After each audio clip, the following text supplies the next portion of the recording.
Microplastics in our These microscopic These tiny microplastics shed microplastics every time we do laundry.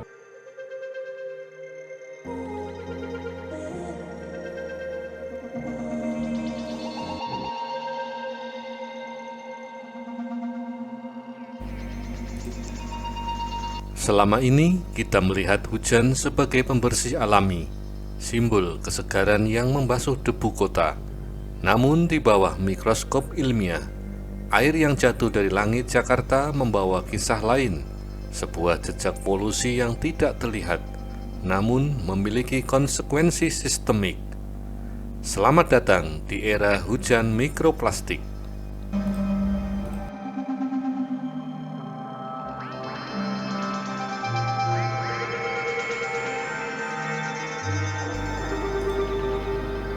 Penelitian oleh Badan Riset dan Inovasi Nasional atau BRIN mengkonfirmasi bahwa langit Jakarta kini menjadi bagian dari siklus plastik global.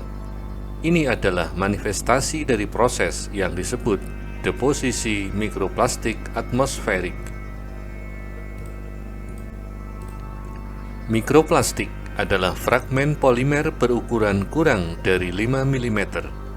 Di kota sepadat Jakarta, partikel ini tidak hanya mengambang di laut atau tanah. Sumber emisi dari darat yang intensif mengangkatnya ke udara. Di antaranya, gesekan jutaan ban kendaraan bermotor menghasilkan polybutadina, jenis mikroplastik dari karet ban yang terhempas ke atmosfer sebagai debu jalanan.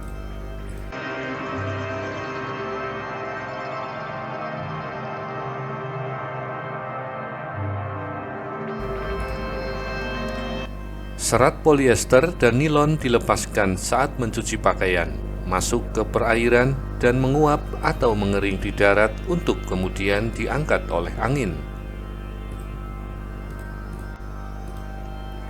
Asap dari pembakaran sampah plastik informal melepaskan partikel plastik yang difraksinasi menjadi ukuran mikroskopis, jauh lebih halus dari debu biasa. Partikel-partikel ini seringkali lebih ringan, terangkat dan bergerak bersama angin, menjadi inti kondensasi awan. Mereka secara literal menjadi benih bagi tetesan air. Ketika awan jenuh, air hujan turun, membawa serta polutan yang telah mereka kumpulkan dari udara.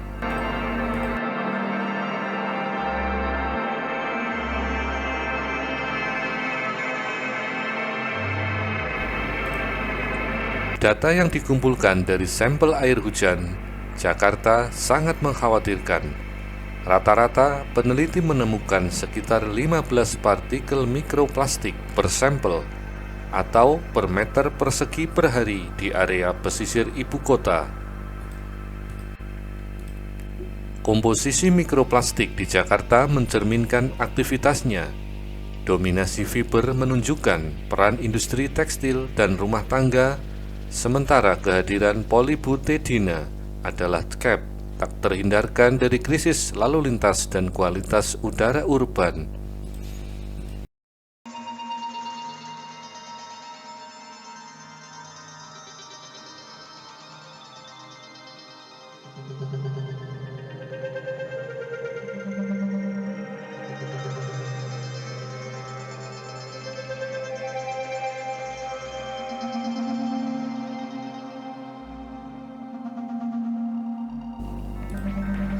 Bahaya hujan mikroplastik tidak terletak pada airnya, tetapi pada partikel yang dibawanya.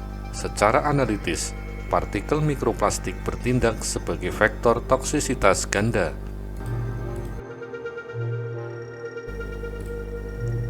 Pertama, vektor kimia aditif. Partikel plastik membawa serta bahan kimia aditif yang berpotensi toksik, seperti BPA, yang digunakan selama proses produksi. Bahan-bahan ini dapat dilepaskan saat mikroplastik masuk ke tubuh manusia atau ekosistem.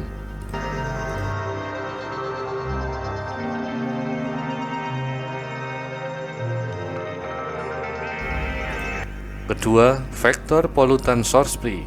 Mikroplastik adalah magnet bagi polutan atmosfer lainnya seperti hidrokarbon aromatik polisiklik atau PAH dari asap kendaraan. Ketika mikroplastik masuk ke sistem pernafasan atau pencernaan, ia membawa muatan polutan terikat yang berbahaya. Melalui analisis spektroskopi, para peneliti tidak hanya menemukan partikel plastik, tetapi juga mengidentifikasi sidik jari kimia mereka. Data menunjukkan kontributor terbesar polusi mikroplastik yang jatuh bersama hujan di Jakarta berasal dari polimer yang terkait langsung dengan gaya hidup urban. Polybutadiene, bahan dasar ban kendaraan, mendominasi, menyumbang hampir 40% dari total partikel yang terdeteksi. Ini adalah pengingat visual dari krisis lalu lintas yang kita hadapi. Disusul oleh polyester dan nilon yang bersama-sama membentuk mayoritas serat halus yang melayang di udara, berasal dari jutaan lembar pakaian sintetis yang kita cuci setiap hari. Ini bukan sekedar debu. Ini adalah sampah kita yang telah diolah oleh atmosfer menjadi vektor beracun.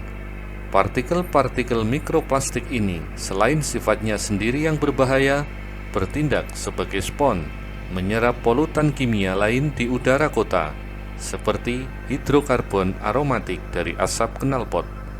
Saat mereka turun, mereka membawa muatan ganda, plastik itu sendiri dan racun yang terikat padanya.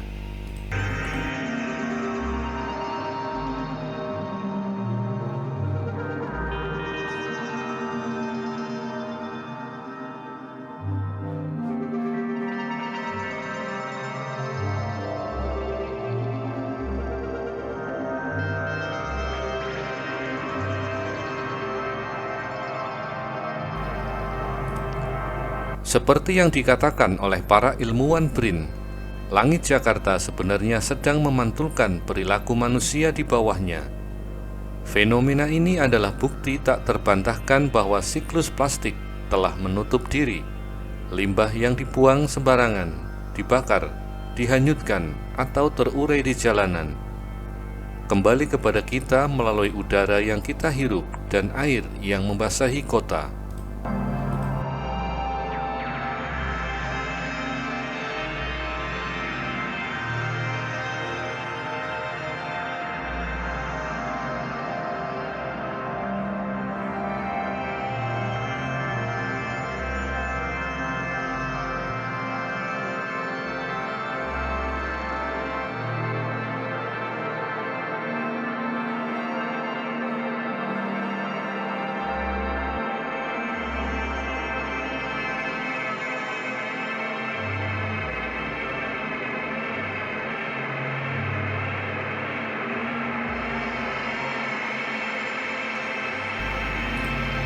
Hujan yang seharusnya membawa berkah kini datang dengan peringatan.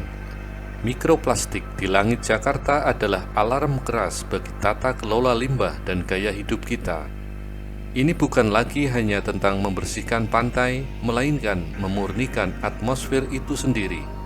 Tantangannya kini adalah memutus siklus ini, agar generasi mendatang dapat menikmati hujan yang sebersih yang seharusnya.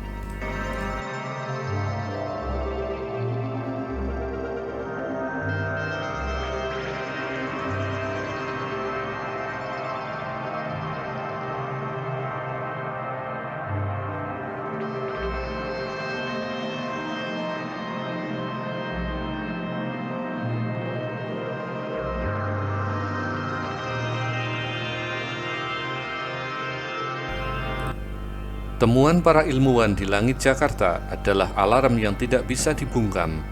Ini adalah dakwaan atas budaya sekali pakai dari kita. Mulai hari ini, setiap keputusan yang kita buat tentang bagaimana kita memilah, menggunakan, dan membuang bukan lagi hanya tentang lingkungan darat atau laut. Itu adalah tentang kualitas udara yang kita hirup dan kemurnian hujan yang membasahi masa depan anak-anak kita. Kita semua adalah bagian dari masalah ini.